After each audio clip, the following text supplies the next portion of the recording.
Hey, faithful listener. Thanks for tuning in to the P40 Ministries Daily Podcast. This podcast is dedicated to helping you grow spiritually so you can grow personally. Let's grow together by building a consistent Bible reading routine. This is Jenn, your host, and today we will be discussing the book of Mark.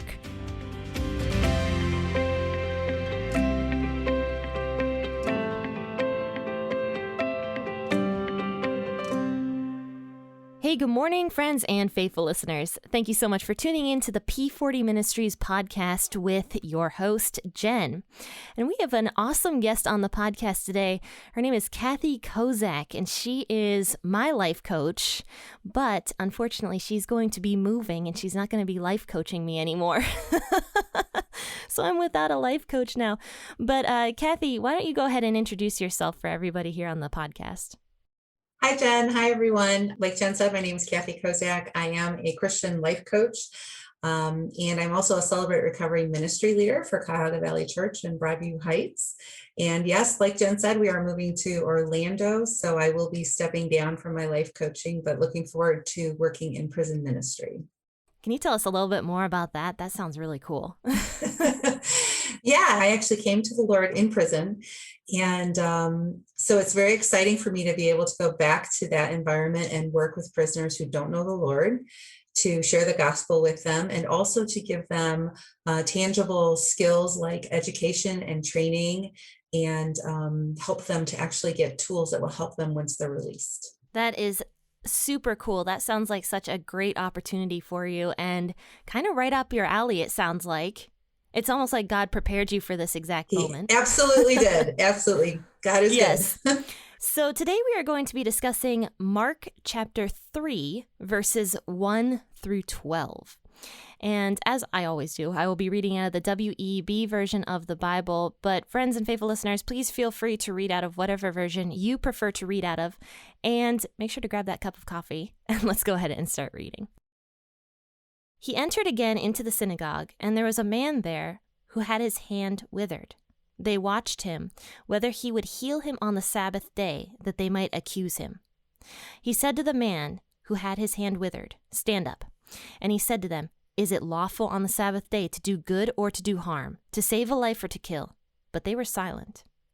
When he had looked around at them with anger, being grieved at the hardening of their hearts, he said to the man, "Stretch out your hand." And he stretched it out, and his hand was restored as healthy as the other.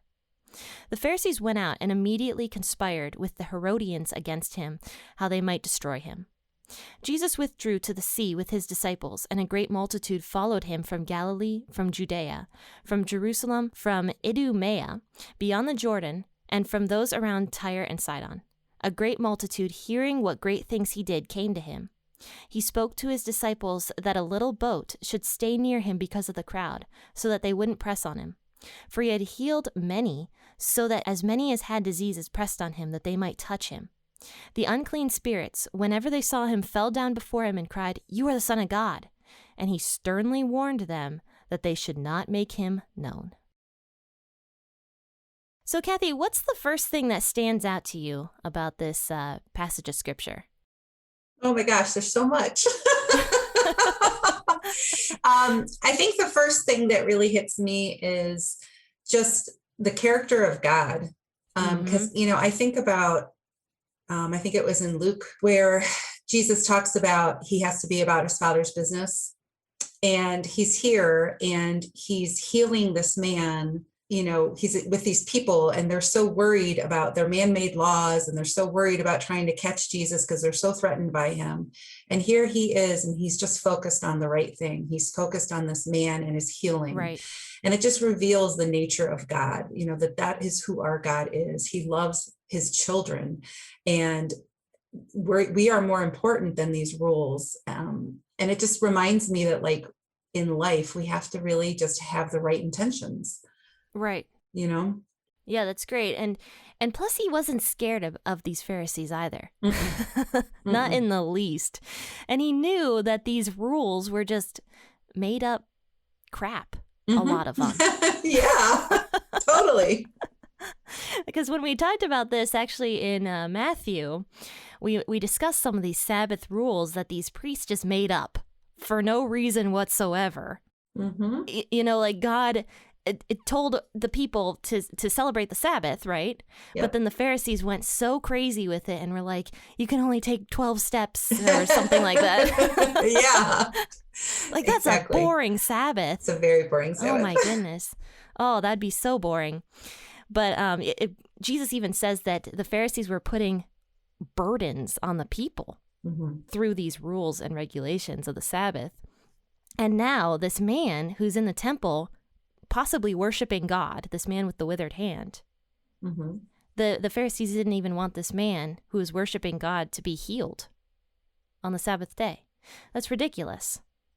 Yeah, especially because in the book of Luke, it talks about how it's his right hand, which back then everyone was right-handed, which means he couldn't probably work. So he couldn't even take care of himself. So it wasn't even the fact of just healing him, but it was like providing him the opportunity to take care of himself and do work.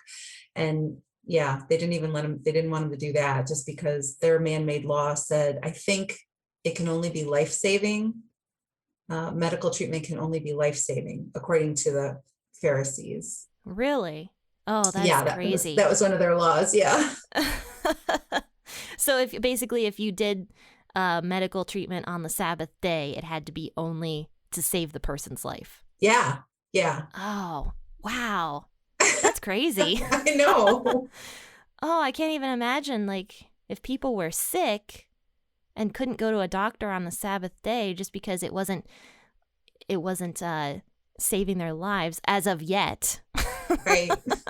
But the next day they could have been really sick because they didn't get the treatment that they needed. Yeah. Good point. Yeah. Good point. Yeah. Oh man, that's crazy. Jesus gets angry here, and we don't often see Jesus getting angry. Sometimes he does, but it's very few and far between when Jesus gets angry. So why do you think Jesus was angry in the first place about all this? I mean, I think it's because they just had no care about this person. This person was, in pain, and obviously it was probably making him destitute, and they didn't care, and they cared about themselves and their status and their own, reputation and pride, and, and their stupid man-made rules. Right. And, like they just were not caring about what was truly important. And yet they're the ones who are supposed to be God honoring. And then they go and they plot his murder. So it's just such hypocrisy. Oh, yeah. Because I can imagine if they were sick, they'd want to be healed on the Sabbath. Yeah. Yeah. For and they sure. probably were. They probably found doctors that would do it for them and like heal them and whatever. But yeah. So it actually says here in verse 4 that Jesus looks around at the Pharisees and he says to them, "Is it lawful on the Sabbath day to do good or to do harm, to save life or to kill?" But they were silent. So basically Jesus is asking them, it says in the Bible on the Sabbath day, it's good to do good on the Sabbath day. And Jesus is doing good by healing this man, and the Pharisees are like, yeah, this is unlawful. Right. And it also says that he was grieved at the hardening of the Pharisees' hearts. That's an interesting statement in verse 5. Being grieved at the hardening of their hearts. So he was upset that they just could not think past themselves and their hatred of Jesus to see this poor man, with the withered hand, who could barely do anything probably. Yeah. He was upset. Yeah. Well, and earlier it said in, was it verse 2, that they were watching him closely. So they obviously came into it wanting to be able to accuse him. And so they were so focused on that. Like you said, their stubborn heart, they were just focused on the wrong thing. Oh, yeah. And, and they missed an opportunity to do good. And I think back to the Sabbath, I mean, you're supposed to rest and worship the Lord on the Sabbath. And what better way than to show others the glory, of God by healing this man, instead of just doing nothing. Right. Because that is evil if you do nothing when you can help someone. Oh yeah, for sure. That's a great point. Yeah. And some of the most restful times that I have on a Sunday if that is considered the Sabbath nowadays. Some of the most restful times I have is when I'm doing work at the church. Yeah. As odd as that sounds. Yeah. No, that's not odd at all. It's very fulfilling. Yes. I feel like every single time I serve, I get blessings back and I get like filled up and, so absolutely. I agree. Yeah. Mm-hmm. Yeah. Service is a huge part of like, I think, well-being, because I remember back in the days when I used to not serve, I used to think service was, you can ask my husband about this, because my husband's always been a servant in the church. And I was like, I do the worship team, that's good enough. And I was not a fulfilled person. I was very uncontent. I was very unhappy with life. And once I started serving more, that kind of changed a little bit, as odd as that sounds, because we wouldn't think of service as being something that is almost like giving us rest in a sense, as odd as that sounds. But it is. Like, to me, I know that from experience. Yeah, I agree 100%. Absolutely. It says that he heals the man in front of the Pharisees. And it's kind of funny the way Jesus does this. He was very snarky with it. Like he was snarky. Because he just does it right in front of them. He's like, whatever. And so he heals the guy's hand, and right in front of the Pharisees, uncaring what the Pharisees are thinking. And it says that the Pharisees go out and immediately conspire with the Herodians against him, how they might destroy him. So who are the Herodians, Kathy? Do you know anything about them? I do. And that's the crazy part, is the Herodians and the Pharisees should be at odds against each other, because they're two different sects. I mean, they're both Jews, but the Pharisee, they both do want the same thing. They want like an independent, like political, they want independence and political like power for the Jews as Jews. But the Herodians want someone from the house of Herod to be in charge, where the Pharisees want the Jews to be in charge. So they really are on opposing sides, and they should never in any way, shape, or form be on the same team. But here they are on the same team because they just unite against Jesus. It's so ridiculous. Oh, that's crazy. Yeah, that makes a lot of sense. They found a thing to unite them, which was their hatred. Yeah, exactly. Yes. Oh, that's kind of terrible, actually. But it says that after this, I'm sure Jesus knew everything that was going on with all that. It says he withdrew to the sea with his disciples, and a great multitude followed him from Galilee, from Judea, from Jerusalem. I couldn't say this word, from Idumea. Idumea, beyond the Jordan, and those from around Tyre and Sidon. So basically, it was huge. All these people following Jesus. He was becoming very popular at this point because he was healing all these sicknesses. And he wasn't necessarily popular because of his teachings. He was popular because of, I think it actually says that in Matthew. He was popular because he could heal the people. Right. And it actually says that he had to stand in a little boat off on the sea so that the crowds wouldn't press in on him. Because this is how big these crowds were. He couldn't even go into the cities anymore because he was so popular that people would crush him if he went anywhere near them. So he's standing out on a little boat talking to them and preaching to them and everything like that. And it says that he had healed many, so that as many as had diseases pressed in on him that they might touch him. And if you think about that statement nowadays, nobody wants people who have many diseases like pressing in on them. No. And so I kind of found that statement a little bit interesting. So Kathy, what's the significance of that exactly? Like that it says that many diseased people came to touch Jesus. Yeah, I mean, I think of so many things. I mean, first, I think of all of these locations that they cite. And I think like those people came from a really far distance, and many of them walked. And so that's like a long journey. And if they're diseased, they're taking this long journey in this ill health. I mean, that's total faith. Oh, like that is true. That's like these people really believed that he could, and they must have been hungry. They must have been hungry for that healing. And so I think about that in my own walk. Like, am I that hungry? Is my faith that strong? Do I truly believe to that depth that I would like walk a 4-day journey to go see this man who's going to heal me. Mm-hmm. But the other side of that I think is so awesome is that we don't have to do that. Like he's here every day with us, and we can touch him just by reaching out and praying, so it's like we That's have a great this point. Yeah, we have this blessing that we don't have to do that. And so if anything, our faith should be stronger, but it's not, maybe because we don't have to. But he's here in the midst with us. Mm-hmm. So that's kind of the first thought that I had, was that, but it also again shows you the character and nature of God, because when all of the impure people, they would yell out and say, unclean, unclean. Right. And all these people come in, and they do touch Jesus and he's fine with it.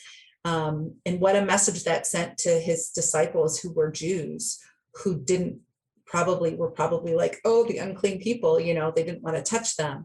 And Jesus so willingly did. Mm-hmm. So just amazing. I actually read somewhere that people with leprosy were so hated in the Jewish communities that people would throw stones at them and stuff. Mm-hmm. Yeah. Yeah, well, because they're supposed to stay outside of the city. Mm-hmm. Yeah. And so if they came in, I'm sure they did throw stones at them. Yeah. And get out of here. Right. And so Jesus was showing, like, you can still show love to these people. I mean, Jesus obviously had the Spirit inside him. He was able to heal them. But this was also like an object lesson, I think, a little bit, because Jesus was so loving towards people who were sick. Yeah. Yeah. And I think of like Samaritan's Purse and stuff like that. The people who like go out and help people with Ebola and all sorts of crazy diseases out in the world. And normally we would be scared to do something like that. I don't know, but with the Spirit, who we have access to that Spirit, we can go out and do that kind of stuff. Amen. I'm kind of just spitballing here. But it is an object lesson that we are supposed to love everybody, even if we may be uncomfortable around certain people and stuff like that. So it also says here that Jesus also drove out the unclean spirits. Whenever the unclean spirits saw Jesus, they actually fell down before him and cried, "You are the Son of God." And he sternly warned them that they should not make him known. Why don't you think Jesus wanted the evil spirits to make him known? Well, I think multiple reasons. I think that first of all, it wasn't his time to be known. There was a time for him to be known. And I think so many people already were starting to think that he was there for the wrong reason, that he was there to deal with like the government or political issue, when he really was there to deal with the sin in people's hearts. And that's what he was there. He was there to overthrow that sin in the heart of people, not the government. And right. I think so many people were already thinking that the Messiah's role was different. And so I don't think it was the right time. So that's the first thought I had. And the other one is, I think in all things, there's always a time for silence and there's always a time for speaking.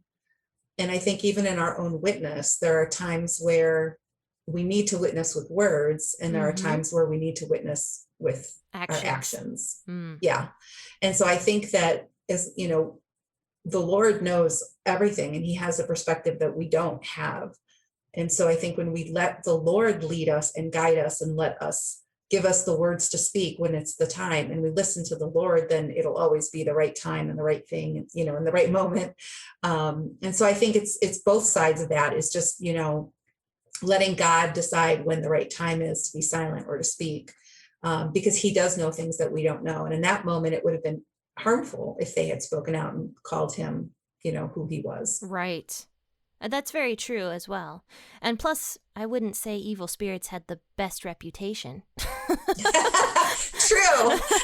I don't think I would believe them if Right.